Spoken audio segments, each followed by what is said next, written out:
Aujourd'hui, on est sur le marché de la Rochette, donc l'accueil est bon, les gens se posent beaucoup de questions et donc on est là pour y répondre. Il y a beaucoup d'inquiétudes, les gens ont besoin d'être rassurés. Ils sont particulièrement rassurés sur le fait que je sois restée fidèle à mes valeurs. Voilà, ça donne un point de repère qui est important dans ce moment où il y a beaucoup de confusion. Être député, c'est représenter les Français. C'est pas représenter un parti. Ça, c'est très important. Il n'y a pas de mandat impératif. Et moi, j'ai toujours été une élue libre et responsable qui vote les textes utiles aux Français, quel que soit l'endroit d'où ils viennent. Ça me paraît essentiel. C'est pour ça que j'ai été élue. Et après, il y a les convictions, bien sûr. Moi, je fais partie des républicains fidèles, évidemment, pas de la tentative d'Éric Ciotti de nous déstabiliser. Et mes valeurs, les gens les connaissent. Là, les gens ne croient plus en rien. Et ne croient plus en les élus. Ils croient dans les personnes qu'ils connaissent et qu'ils ont vu travailler sur le terrain. Donc moi, ce que je fais, c'est que je leur explique ce que j'ai fait depuis 7 ans pour eux sur le territoire et la manière dont j'ai voté à l'Assemblée et les textes sur lesquels je me suis investie. Mais ça, c'est du bilan, c'est du concret, c'est pas des paroles. Moi, je comprends que les gens ne croient plus dans les politiques sur les paroles. Donc, la seule chose qui convainc, ce sont les actes, et c'est ce que j'essaye d'expliquer, bien évidemment, à la fois sur le terrain et à Paris.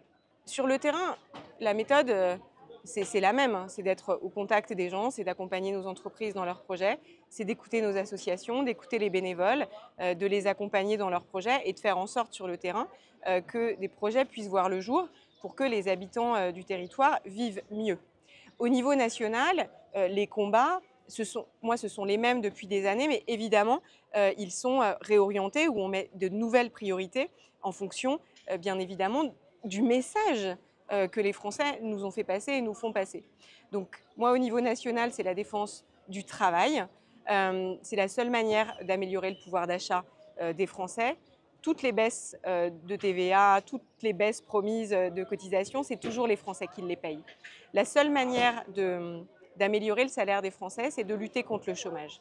Parce qu'on a une somme globale de cotisation plus importante et on peut augmenter les salaires sans baisser les services essentiels aux Français comme la santé ou la sécurité ou l'éducation et sans aggraver notre déficit et notre dette que les Français payeront toujours ou pire, que c'est nos enfants que nous laissons à nos enfants. Et ça, c'est une grande irresponsabilité sur laquelle on doit travailler bien évidemment pour l'empêcher. Ce qu'on réussit à faire en Savoie pour que les salariés soient mieux payés, pour que notre économie fonctionne encore mieux, que nous ayons plus de création de richesses, que nous puissions redistribuer avec de meilleurs salaires, il faut que tout le monde fasse comme la Savoie. Le programme du Rassemblement national, c'est 102 milliards d'euros. Et là, on voit qu'il revient sur bien la baisse d'impôts pour les jeunes de moins de 30 ans parce qu'elle est inconstitutionnelle. Ils le savaient avant. Ils nous disent qu'ils vont faire un audit avant de revoir la réforme des retraites. Mais moi, à l'Assemblée nationale, ça fait 2 ans que je suis en commission des finances avec les députés du Rassemblement national. Ils le connaissent parfaitement, l'état des finances publiques. Donc, ce qui est pas honnête, c'est de proposer des choses qu'ils savent qu'ils ne pourront pas faire. Et là, le discours commence à changer. Donc, il y aura beaucoup de risques, beaucoup d'incertitudes, notamment sur les taux d'intérêt d'emprunt, des crédits, sur les entreprises, sur les projets d'entreprise, sur les ménages, il y a beaucoup d'incertitudes. Et puis il y a une chose est sûre, c'est que s'ils tiennent leurs promesses, eh bien ce sera une aggravation du déficit, bien évidemment, et des services publics en moins pour les Français. C'est ça qu'il faut dire. Les Français, ils ne sont pas bêtes, hein. Ils savent bien que l'argent, il vient toujours de quelque part. C'est toujours le leur. Donc moi, je ne fais aucune promesse que je sais ne pas pouvoir tenir. Et si ça ne fait pas plaisir, eh bien, tant pis. Mais ma responsabilité, c'est de défendre l'argent des Français, défendre nos services publics et défendre également ce qu'on laisse à nos enfants. Moi, je pense que les Français, les Savoyards, ils votent en fait toujours avec beaucoup de sagesse. Ils nous disent, il y en a marre, notre pays part à volo, les lois ne sont pas respectées, il y a des gosses qui se font tuer dans la rue, on tue nos professeurs et vous faites rien. Il n'y a pas de fermeté et ça ne change rien. Et nous, on ne veut pas vivre dans ce monde-là. Et évidemment qu'ils ont raison d'envoyer ce message. La question, c'est l'impuissance du politique depuis des années. Il y a une chose est sûre, c'est que ce sera la même impuissance de la part du RN. La question, c'est comment, ensemble, Et moi, c'est pour ça que je crois dans la droite républicaine et gaulliste. Comment ensemble, ce qu'on a toujours fait nous, on a fait voter la loi immigration, c'est nous qui l'avons fait voter. Emmanuel Macron, au lieu intelligemment de voir que la majorité de l'Assemblée la votait, la faire appliquer, a été assez cynique dans sa façon de faire vivre ce projet de loi.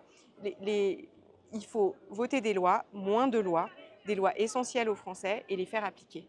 Voilà. Donc il faut revoir toute la méthode. L'enjeu pour les Français, c'est le pouvoir d'achat, l'économie, diminuer notre déficit, voilà, ça c'est très important, et la sécurité et nos valeurs. Voilà, le retour des valeurs républicaines. Et notre rôle, c'est de porter ça à l'Assemblée et puis de changer la méthode. De changer la méthode. Moins de lois, des lois qui règlent les problèmes des Français, quel que soit le parti d'où on vient. Ce message que les Français adressent aux élections européennes, il s'adresse à nous tous élus. Donc il faut que nous tous, on l'écoute ce message et que nous puissions y répondre et vite. Moi, je parle à mes concitoyens. Voilà. J'ai jamais... alors, dans le programme, j'explique, bien sûr, j'explique moi ce que j'ai fait, j'explique ce que je défendrai et j'explique également les faiblesses majeures et les risques en cas de victoire du Rassemblement national. Parce que je veux que mes concitoyens, ils sachent où potentiellement on va. C'est mon rôle. Mais je n'ai pas à répondre aux attaques des candidats du Rassemblement national. Je l'ai répondu une fois publiquement par rapport à la candidate qui m'attaquait de façon extrêmement violente, voilà, sans aucune raison. Ce n'est pas ma façon de faire la politique. Moi, je respecte toujours mes concurrents. Ça s'appelle la démocratie. Il n'y a pas de violence entre nous. Il y a des combats politiques, mais pas de violence. Voilà. Ben, je vois que voilà, la candidate du RN, en tout cas, je ne dis pas le RN, mais en tout cas, cette candidate-là sur la circonscription, il me semble que ce n'est pas ses valeurs.